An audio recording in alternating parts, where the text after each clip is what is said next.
नमस्कार, मी सुनील जाधव, नंदुरबार. आज आपल्याला आपोआप एखाद्या यादीतले अनुक्रमांक कसे येतील याची थोडीशी माहिती देत आहे. आपण बऱ्याचदा याद्या टाईप करत असतो, त्यात अनुक्रमांक आणि नाव असा प्रकार असतो. जसे की आपण त्याला सिरियल नंबर आणि इथं नेम या प्रकारचा हा प्रकार असतो. आपण इकडे नाव लिहिल्यानंतर आपोआप या सेल रेंजला अनुक्रमांक आपोआप आले पाहिजेत, यासाठी आपल्याला काही गोष्टी फॉर्म्युले माहिती असणे गरजेचं आहे. समजा मी इथं सुनील लिहिला, नंतर नितीन लिहिला, दीपाली, असे 2-3 नावं घेतले.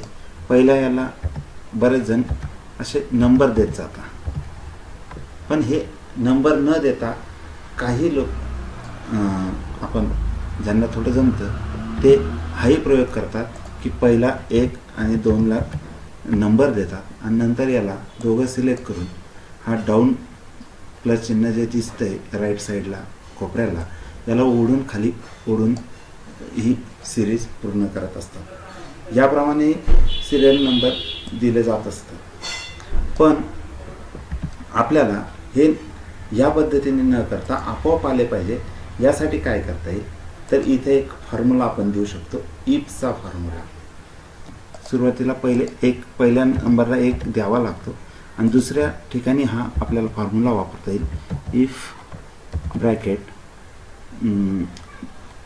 इकडची cell range B3 greater than 0, then हा जो पहिला आपण अनुक्रमांक कॉन्स्टंट ठेवला आहे, ही सेल रेंज म्हणजे A2 प्लस 1, आणि जर असं नसेल तर किंमत पुढे यायला नको म्हणून आपण 2 अवतरण चिन्ह देऊन आपण ब्रॅकेट कंप्लीट करायचा आणि एंटर द्यायचा. आता हा फॉर्म्युला आपण खाली ओढू शकतो. जसं की मी इथं ओढला. आता मी जर इथं नाव लिहिलं, 3 नाव लिहिले तर 4थं लिहितो धीरज, एंटर दिला की आपोआप तिकडे अनुक्रमांक येत असतो. पण याच्यात एक प्रॉब्लेम असा आहे, अडचण अशी आहे, जर एखादा रो आपल्याकडनं सुटला आणि जर नाव लिहिलं, मी स्नेहल लिहिलं नाव आणि एंटर दिला, तर काय झालं, इथं एरर दाखवला. कारण मधली जी सेल रो आहे ही रो ब्लँक केल्यामुळे इथं आपला फॉर्म्युला वर्क करत नाही. तेव्हा तो आपल्याला एरर दाखवतो, हॅच आणि व्हॅल्यू नावाचं असा एक एरर येतो. मग हा एरर येऊ नये याच्यासाठी आपल्याला थोड्या आपल्या असणाऱ्या फॉर्म्युल्यात बदल करावा लागेल. बऱ्याचदा आपण हाच फॉर्म्युला वापरतो, हे डिलीट करतो. आता तो फॉर्म्युला वापरूया की इथं पहिल्यांदा आपण पहिल्या इफच्या फॉर्म्युल्यामध्ये एक सेल 1 हा आपण कंप्लीट ठेवलेला होता, लिहून ठेवलेला होता आणि नंतर पुढे फॉर्म्युला वापरला होता. पण आता आपल्याला इथं नाव लिहिलं की इकडे आला पाहिजे, म्हणून आपण इथं तो फॉर्म्युला लिहूनच घेऊया. Is equal to if bracket. आता इथं किंमत आली पाहिजे म्हणून B2 मी घेतलाच, ग्रेटर दॅन 0, आणि नंतर आपल्याला थोडासा हा ॲडव्हान्स फॉर्म्युला वापरायचा आहे, तो आहे मॅक्सचा. मॅक्स, इफ आणि मॅक्स एकत्र करूया आणि मॅक्स केल्यानंतर आता आपल्याला ह्या कॉलम मधली रेंज आली पाहिजे. मॅक्स म्हणजे काय, मॅक्झिमम नंबर, मॅक्झिमम आकडा जो असेल त्याच्यावर आपल्याला अट द्यायची आहे. मग या कॉलमला आपल्याला ती द्यायची, म्हणून मॅक्झिमम यानंतर आपल्याला ह्या कॉलमची सेल रेंज द्यायची, ती A1 सुरुवातीला घेऊया. A1 कॅपिटल लिहूया, A1 टू A1. आता मी फक्त पहिले हे केलं. आता इथं तर हेडिंग आहे तुम्ही म्हणणार, पण गंमत हीच आहे, पहिला 1 सुद्धा आपल्याला आपोआप आला पाहिजे म्हणून आपण हेडिंगची सेल सिलेक्ट केली आणि हा पहिला जो A1 आहे हा आपण A1 लॉक करूया.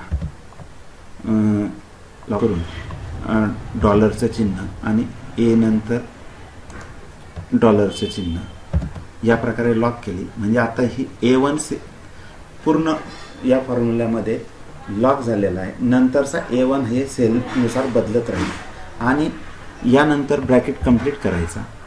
+1 असं नसेल तर सेल मध्ये कुठलीच रेंज दाखवायला नको म्हणून 2 अवतरण चिन्ह आणि ब्रॅकेट कंप्लीट करून आपण एंटर मारला. आता मी हाच फॉर्म्युला पुन्हा एकदा पहा, हा फॉर्म्युला इथं खाली ड्रॅग करतो आणि इथं नाव लिहितो. बघा गंमत काय होईल आता. सुनील,